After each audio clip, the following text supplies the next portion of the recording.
of the honorable member stigmatizing a whole community is objectionable. Oh. And what is worse, is the chairman lending respectability to that view. Oh my. That is even worse. Honorable That is even worse. Minister. मान्यवर, सुधांशु जी ने मुसलमानों के लिए कुछ नहीं किया है, India alliance के लिए किया है। अब मैं एक एक कर कर बता देता हूं। अरे सुनो ना भाई, आप सुनो तो। अरे दिग्विजय सिंह सुनिए, मैं खड़ा हूं ना अपने पैर पर। मान्यवर, सुधांशु जी ने कहा इशरत जहान, यही एनसीपी पार्टी ने इशरत जहान के घर पर जाकर रुपयों का इनाम भी दिया था और उसको शहीद बताया था। दूसरा कहा अतीक अहमद किस पार्टी से थे? इंडिया अलायंस की। दूसरा कहा अंसारी किस पार्टी से? कांग्रेस और इंडिया अलायंस के। ये सारे नाम आपके साथ जुड़े हैं भाई। उल्टा उन्होंने तो मुसलमान कम्युनिटी से तो ढेर सारे शायरों का नाम दिया जिन्होंने साहित्य की सेवा की और ढेर सारे साहित्य की रचना की। Sudhanshu, he's not yielding now. सबसे पहले मैं तमिलनाडु का जवाब देना चाहता हूं। Yes. सभापति महोदय, तमिलनाडु से ही डॉक्टर एपीजे अबुल कलाम थे और मैं सारे सदन से कहना चाहूंगा, डॉक्टर कलाम का नमाज जनाजा और याकूब मेनन का नमाज जनाजा एक ही दिन हुआ। कितने लोग याकूब मेनन के नमाज जनाजा में गए और कितने डॉक्टर कलाम के नमाज जनाजा में गए? डॉक्टर कलाम मेमोरियल पे कितने लोग की फोटो है? दिखाए मुझे, सोशल मीडिया पे पोस्ट की हो। मगर अफजल हालात का मारा था आपके एक मंत्री का ऑफिशियल ट्वीट है, वो इस सदन के सदस्य नहीं तो मैं नहीं बोल रहा हूं। याकूब मेनन की जुडिशियल किलिंग हुई आपके एक नेता का, मिनिस्टर का ऑफिशियल ट्वीट है, सदन के सदस्य नहीं है इसलिए नहीं बोल रहा हूं। और सर 26/11 आरएसएस ने कराया, सदन के सदस्य बैठे हुए हैं। हाफिज साहब और सुनिए, जाकिर नायक शांति का मसीहा सदन में सदस्य बैठे हुए हैं। सर किसने जोड़ा? मैं नहीं कह रहा हूं जोड़ा, हमने किससे जोड़ा मैं बताना चाहता हूं। मैं अपनी बात, सर मैंने नाम किसी का नहीं लिया। सर आपने उड़ता तीर क्यों पकड़ लिया? सर मैंने नाम नहीं लिया, उड़ता तीर क्यों पकड़ लिया? सर मैं पूरी बात करूं। सर मैं कहना चाहता हूं, हमारी सोच मुस्लिमों के बारे में और इनकी सोच में क्या अंतर है।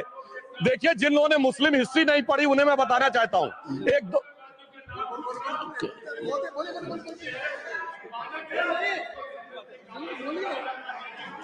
सभापति महोदय, मैं थोड़ा उन लोगों को इस्लामिक हिस्ट्री के बारे में बताना चाहता हूं।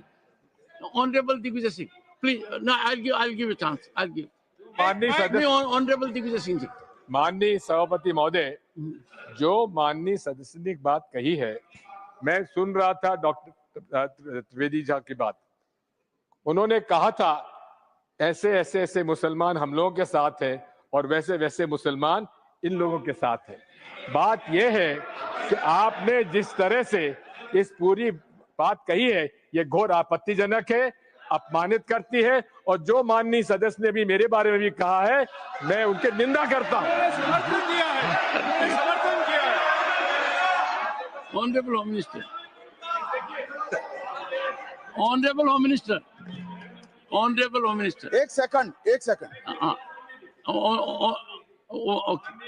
Okay. One second. Your mic will be on. जी महोदय, मुझे ये सब कहने की जरूरत नहीं है, लेकिन जो गुजरात में दंगे और फसाद हुए, कौन कौन उसके लिए जिम्मेदार थे बताइए। Honorable Home Minister.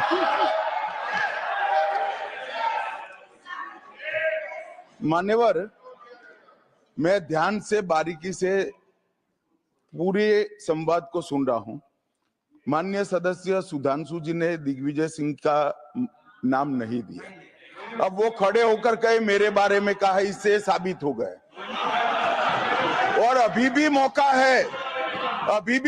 है, आपने नहीं कहा है कि 26/11 के हमले में आरएसएस का हाथ था, तो अभी खड़े होकर माइक चालू कराकर बुलवा दीजिए। माननीय,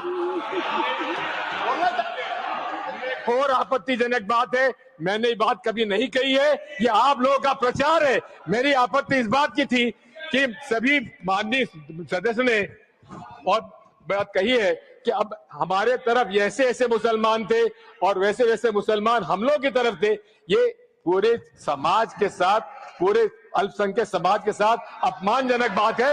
और माननीय सभापति महोदय, आप बताइए, माननीय गृह मंत्री जी, आप वहां पर जब गृह मंत्री थे, जब दंगे हुए थे, तो आप लोगों का क्या रोल था, ये जन ऑनरेबल होम मिनिस्टर। मान्यवर, इनको मेरा हुआ ऐसा है कि मैं ही दिखाई पड़ता हूं। आपकी सुनिए, अब सुनिए ना, दिग्विजय सिंह सुनिए, 1 मिनट सुनिए। दंगे शांत होने के बाद 18 महीने के बाद मैं गृह मंत्री बना, दंगा हुआ तब मैं गृह मंत्री नहीं था। सुधांशु त्रिवेदी। संदर्भ में किसी का नाम नहीं लिया। अजीज बर्नी की किताब थी 2611 एंड आरएसएस कॉन्स्पिरेसी, कोई जाके चेक कर ले उसमें कौन कौन कहां कहां था। अब मैं मुसलमानों के बारे में कहना चाहता हूं, मुस्लिम समाज के लिए। बहुत से लोग ऐसे हैं जिनको मुस्लिम समाज की हिस्ट्री नहीं पता है। मैं बताना चाहता हूं, भारत से जब न्यूमेरिक सिस्टम सबसे पहले गया तो अल जहार थे सबसे पहले, जिन्होंने जाके 1793 में जो सूर्य सिद्धांत था उसका अरबी में ट्रांसलेशन हुआ सिंध हिंद। और हम बता रहे हैं हम किस तरह के मुस्लिम को साथ रखते हैं। डॉक्टर कलाम से बड़ा आलिम इस्लाम में साइंसदान नहीं हुआ, और आरिफ मोहम्मद खान साहब जो बिहार के गवर्नर हैं, उनसे बड़ा आलिम फाजिल मुसलमान आज सियासी जमात में तो नहीं होगा, ये मैं दावे के साथ कह सकता हूं। मगर मैं बताना चाहता हूं सर, उसके बाद उन्होंने एक किताब लिखी, एक सर 10th सेंचुरी के मुस्लिम राइटर थे जिन्होंने किताब लिखी, उसका नाम था द कंपेंडियम